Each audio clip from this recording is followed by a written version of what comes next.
You know, it is a really strange fact of modern life that if you buy a new toaster, it comes with a manual. Yeah, a very detailed one usually. Right. Or like you buy a car and there's this thick booklet in the glove box telling you exactly what tire pressure you need. Or how to troubleshoot the engine, what all those blinking lights on the dashboard actually mean. Exactly.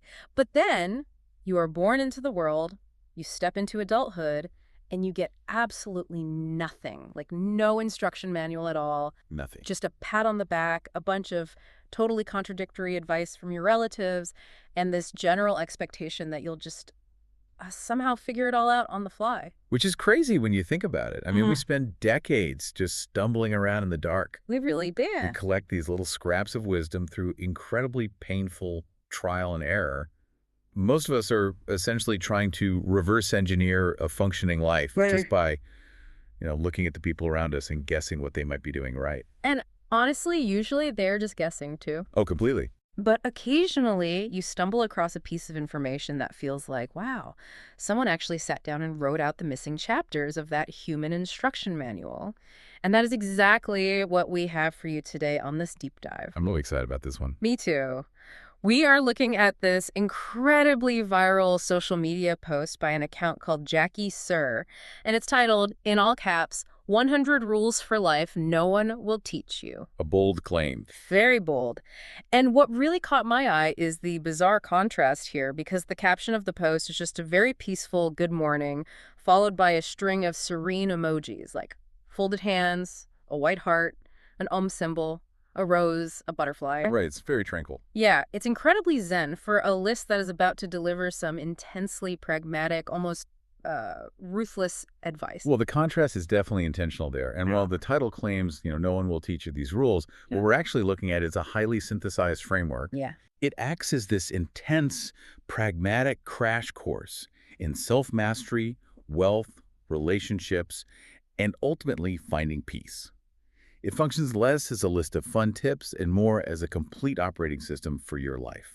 Now, obviously, 100 rules is a massive amount of information to process. If you try to memorize all of that in one sitting, your brain is just going to short circuit. Oh, absolutely. It's too much. So our mission for this deep dive is really to save you time. We've gone through the entire list, and we are going to extract the most powerful recurring themes and synthesize them into a cohesive philosophy for living well that you can actually start using today. And the most logical place to start with that is inward. Because before this list even begins to address how you interact with the world, it aggressively tackles how you must govern yourself. Right.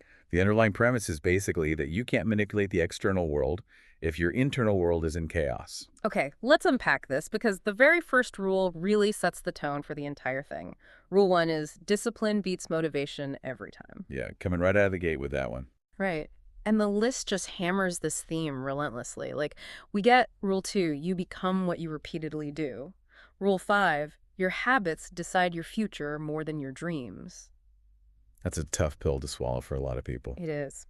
And then Rule 22, success is rented daily, not owned. I love that phrasing. That concept of renting success completely shatters the illusion that you can just arrive at a destination, unpack your bags, and stop working. Yeah. The rent is due every single day. It makes me think about this endless cultural debate we always hear between motivation and discipline. Because the way I see it, motivation is kind of like buying a gym membership. Oh, that's a great way to look at it. Right. It's an exciting transaction. You feel great doing it. You buy the new running shoes. You imagine the future version of yourself looking amazing. But discipline is the actual mechanism of getting in your car and driving to that gym at 5:30 in the morning on a cold, rainy Tuesday when your bed is warm and you absolutely do not want to go. But I do have to push back a little on the source material here. I want to ask you, is motivation completely useless then? Or does it just have a different job than discipline?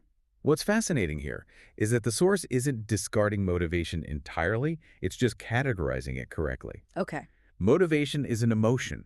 It's a neurochemical spike, usually dopamine, that's associated with anticipation.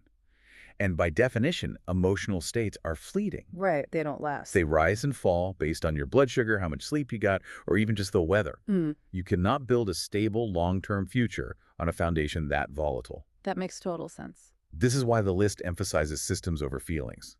Look at Rule 8, which explicitly states, learn to control your emotions before they control you.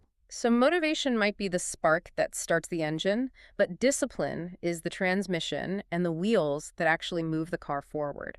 That's a really solid analogy. The author actually gives us a very vivid visual for this internal management over in Rule 10, which says, your mind is a garden, weeded often. Oh, I like that. Right. A garden doesn't yield a harvest just because you felt highly motivated to buy seeds once in the spring. Right, you have to maintain it. It grows because you systematically pull the weeds day after day, regardless of your mood. And when the list introduces Rule 9, always bet on consistency over intensity, it's warning us against that frantic burst of midnight motivation. Oh, the 2 a.m., I'm going to change my entire life energy. Exactly. Where you try to overhaul your whole life in 3 hours, only to totally burn out by noon the next day. Which brings us right back to you, the listener. Think about a major dream you have right now. Maybe it's a career pivot, a financial target, a fitness goal. Now hold that dream up against your daily habits. Are your actual, repeated daily actions paving the road to that dream? Because according to Rule 5, the universe really doesn't care about the intensity of your dreams. It only measures the consistency of your habits. That is a harsh but very necessary reality check. And once those internal systems are locked in and functioning, the framework naturally progresses to the external world. Because having a disciplined mind doesn't mean much if you're completely mismanaging your resources out in the real world. Right, you need both. Which brings us to the pragmatics of wealth. And here's where it gets really interesting, because the advice completely flips the script on what society tells us about being rich. We get Rule 62, wealth is quiet, riches are loud. And paired right with that is Rule 68. Debt is a prison with invisible bars. That distinction between wealth and riches is so crucial. Riches are visible. It's the designer clothes, the leased luxury cars, the massive watch. The stuff you put on Instagram. Exactly.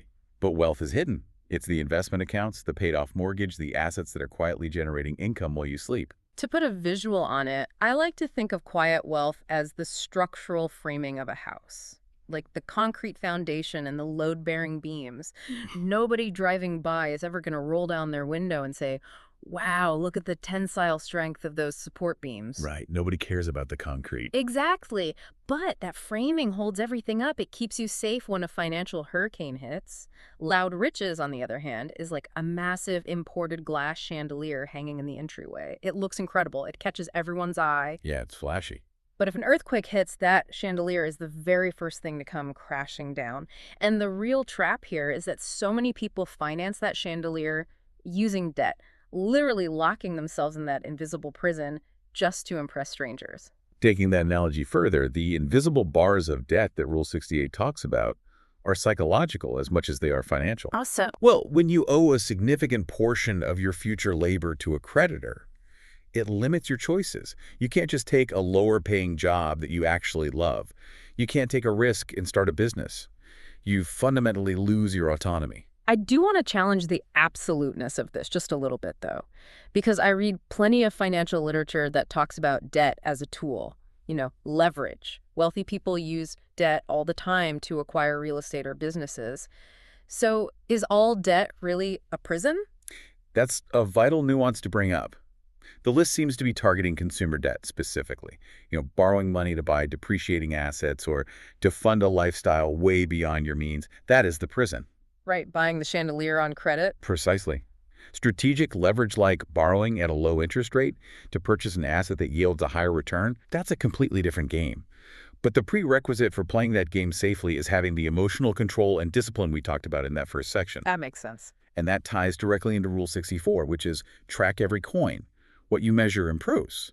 Tracking every single coin sounds exhausting, honestly, but I get the mechanism. It removes the emotion from your money. You aren't just hoping to get wealthy, you are systematically managing data. And that data management naturally shifts your perspective. Rule 40 outlines this fundamental mindset difference perfectly. It says, rich people think long-term. Poor people think now. Wow. If you are hyper-focused on the now, you are highly susceptible to taking on that consumer debt for immediate gratification. You want the chandelier today, but if you think long-term, you understand the mechanics behind Rule 75.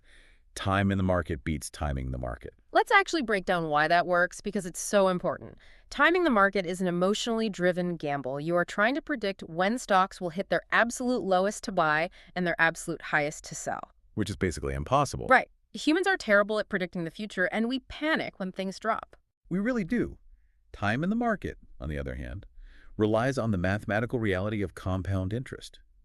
You are buying consistently, month after month, decade after decade, completely regardless of what the news says. You're pouring the concrete. Exactly. You are letting the structural foundation cure over time, smoothing out all that short-term volatility. You don't need to be a financial genius to build wealth. You just need the patience to let the math work. So, a challenge for you listening to this right now, take a hard look at your own financial targets. Are you currently chasing loud riches? Are you taking on the invisible bars of debt just to signal status to people you don't even really know? Or are you quietly pouring concrete? Exactly. Are you building structural wealth that actually buys you choices and autonomy? And that autonomy becomes absolutely critical when we look at the next layer of this operating system. Because you can have the most disciplined mind in the world, and you can have a massive foundation of quiet wealth. But if your social circle drains your energy or resents your progress, that entire structure is put at risk. Oh, without a doubt. And the source material takes a surprisingly unsentimental approach to relationships. It's extremely pragmatic. We're talking about Rule 3, not everyone deserves access to you. And Rule 14, you will outgrow many people. Don't shrink to fit them. Those rules directly challenge a lot of our social conditioning. We're often taught that being a good person means being infinitely available and unconditionally loyal to everyone we've ever met. Yeah, that you have to keep your childhood friends forever no matter what. Right. But the author is suggesting that blind loyalty to a toxic environment is actually a form of self-sabotage. I have to admit, when I first read Rule 14, you will outgrow many people, it sounded a little harsh, Yeah. almost elitist maybe. A lot of people have that reaction. But then I thought about it like repotting a houseplant. If you have a plant and it's thriving, its roots are eventually going to hit the edge of the pot. And if it stays in that container, it becomes root bound. It will literally choke itself out and stop growing. Right. It has nowhere to go. It must be repotted into a larger container with fresh soil if it's going to survive. Moving it into new soil isn't an insult to the old pot. The old pot served a vital purpose for a specific season of the plant's life. But outgrowing it is just a biological requirement. You can't shrink the plant back down to fit. This raises an important question about how we curate our environments, because that is the exact mechanism at play in human development. When you elevate your daily habits and start thinking long-term about your wealth, your frequency changes. Yeah. You are no longer engaging in the same complaints, the same idle gossip, or the same short-term gratification as your old environment. And because of that, you become an uncomfortable mirror for the people who aren't making those changes. Oh, that is so true. Which is exactly why the list introduces Rule 53, jealousy hides in compliments. Oh, man. This is one of the most insightful rules on the entire list. We have all experienced the passive-aggressive remark disguised as praise. Like when you decide to get healthy and start working out and a friend says, oh, it must be nice to have so much free time to go to the gym every day. Yes. The psychology behind that is fascinating. A passive-aggressive compliment is basically a low-risk way for someone to express resentment without having to take any responsibility for it. Because they have plausible deniability. Exactly. If you call them out on it, they can just throw their hands up and say, "Whoa, I was just paying you a compliment." But what they are actually trying to do is pull you back down into the bucket with them because your growth highlights their stagnation. So how are you actually supposed to handle that? Because if you get defensive, you kind of validate their resentment. The most effective mechanism is simply to let the comment fall flat. You just smile, say thank you, and change the subject. You do not justify your schedule, and you never apologize for your progress. Right, you just don't engage with the subtext. Exactly. You maintain your boundaries, which ties right back into Rule 4. Learn to be alone without feeling lonely. You have to cultivate enough internal security that you are entirely willing to walk away from environments that require you to shrink. And when you stop shrinking to fit into the wrong rooms, you also stop forcing relationships entirely. Which brings us to Rule 45. Never chase love. Attract it. If you are focused on weeding your internal garden and pouring the concrete of your own life, you don't have to run around with a net trying to catch butterflies. That's a great image. You just build a flourishing garden, and the butterflies arrive naturally. You curate an environment that naturally repels that hidden jealousy and naturally attracts what the author calls real friends in Rule 50. Those are the ones who clap for you even when they're struggling themselves. Which is rare. Very rare. That level of friendship requires a remarkably high degree of emotional maturity from both sides. So let's step back for a second and look at the architecture of what we've built here today. Mhm. We've established internal discipline over fleeting motivation. We've quietly accumulated resources to avoid the prison of debt. And we've rigorously curated our social circle, accepting that repotting ourselves is just necessary for survival. So, what does this all mean? It feels like we are building this massive, heavily fortified castle. But what is the actual point of the castle if we don't know what we're protecting inside it? Well, the framework certainly doesn't leave us hanging there. The final thematic block of rules reveals the ultimate endgame. And it's not about achieving absolute power or dying with the most money. Thank goodness. The goal of all this strict governance is actually deeply, profoundly personal. It's all about peace. The final rules hit on this with surprising gentleness, honestly. We get Rule 82, your health is your real wealth. Rule 88, protect your mental space like your life depends on it. Rule 91, patience turns chaos into opportunity. And then the grand finale, Rule 100, protect your peace at all costs. It's a beautiful way to end the list. It is, but looking closely at this, I see a pretty significant contradiction that I need us to resolve. Okay, let's hear it. Earlier in the list, we have Rule 6, which says, self-respect comes from doing hard things. We talked a lot about the relentless grind of discipline, consistency over intensity, paying the rent on success every single day. Right, a very active posture. Very active, very demanding, almost exhausting. But then, down this final section, we get Rule 84, rest is productive too. So how on earth are we supposed to balance the constant demand to do hard things with the permission that rest is productive? It kind of feels like the list is telling us to sprint and sleep at the exact same time. I completely see why that feels contradictory. But if we connect this to the bigger picture, the contradiction actually disappears. Those two ideas don't oppose each other. They actively require each other. Okay, how so? Doing hard things, waking up early, maintaining strict boundaries, managing your investments, that creates the capacity for a good life. But rest is the mechanism that allows you to actually experience that life. Ah, wow. So you aren't doing hard things just for the sake of suffering or to prove how tough you are to everyone else. You are doing hard things to buy yourself the luxury of resting without anxiety. Precisely. Let's look at the alternative. If you have zero discipline, if you are locked in that invisible prison of consumer debt, and your social circle is just full of passive-aggressive jealousy, your rest isn't actually rest. No, it's just stress. It's avoidance. It's hiding from your problems by doom scrolling on your phone for hours while this low-level panic hums in the background. Your mental space is totally chaotic. But if you have done the hard work, like if you have built the quiet wealth and repotted yourself into healthy soil, then when you sit down on a Sunday afternoon to read a book, you are experiencing true peace. You aren't hiding from anything. Exactly. Peace isn't the absence of effort.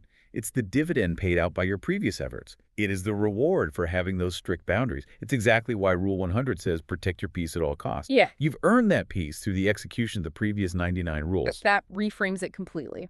Hustle culture always tells us that rest is a weakness. But this framework argues that securing your mental space so you actually can rest is the entire point of the hustle. And when Rule 91 says patience turns chaos into opportunity, it means you have built such a robust structural foundation that when life throws an unexpected storm at you, maybe an economic downturn or a personal crisis, you don't panic. Right, you aren't relying on a fragile glass chandelier. You can patiently wait out the storm, observe the chaos from a safe place, and actually look for the opportunity within it. Your internal state remains untouched regardless of external circumstances. Yeah. And really, that is the ultimate form of freedom. It really is incredibly empowering. Let's just do a quick recap of the journey we've taken today. We started with the internal mechanisms, recognizing that motivation is just an emotional spark, and that true progress requires the daily, systematic rent of discipline. Foundation. Right. Then we moved outward, shifting our financial mindset from the loud, debt-fueled display of riches to the quiet, long-term accumulation of structural wealth. From there, we tackled the social sphere, accepting the difficult biological truth that outgrowing people is a natural part of survival, and learning how to disarm the hidden jealousy of others. Crucial steps. And finally, we arrived at the summit. The realization that the purpose of all this heavy lifting is to buy us the ultimate currency, unshakable personal peace, and the capacity to truly rest. It is such a cohesive, practical philosophy for navigating modern life. And as we wrap up, I want to leave you, the listener, with a specific thought to ponder. The source material we dissected today is titled 100 Rules for Life No One Will Teach You. But by engaging with this deep dive, you have officially been taught. You have the manual now. The missing chapters have been handed to you. So the provocative question you have to ask yourself today is this. Now that the veil of ignorance has been lifted, and you know the mechanisms behind these rules, which one are you actively breaking right now, and what is it quietly costing you? What is it quietly costing you? That is the question that really lingers, because life might not hand you a printed instruction manual when you step into adulthood, but the rules of the road are out there, waiting in the open. It's entirely up to you whether you decide to study the manual and do the hard work, or just keep driving blind.